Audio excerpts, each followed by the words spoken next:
Sais-tu qu'actuellement en France, il faut en moyenne 7 ans pour diagnostiquer l'endométriose? Que les maladies cardiovasculaires, qui sont la première cause de mortalité chez les femmes, sont encore très mal diagnostiquées. Et que 64% des personnes qui renoncent aux soins sont des femmes.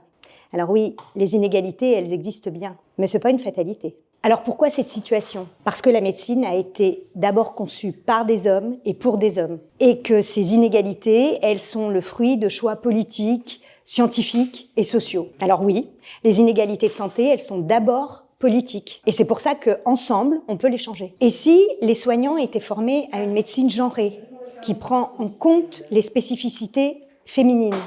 Et si la recherche sur les maladies exclusivement féminines était massivement financée, comme l'endométriose par exemple? Et si la prévention était elle aussi repensée et qu'on s'attache vraiment aux symptômes féminins?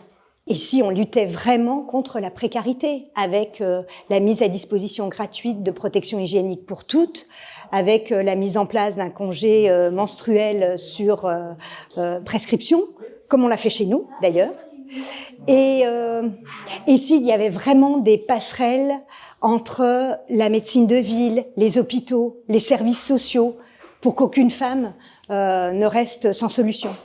Et toi, est-ce que tu as déjà eu un diagnostic tardif, un manque d'écoute? Est-ce que tu as dû renoncer à des soins? Est-ce que tu as des idées pour réduire les inégalités et améliorer la santé des femmes? Parle-nous en commentaire et va sur notre site répondre au questionnaire. Ton avis peut aider à faire bouger les lignes.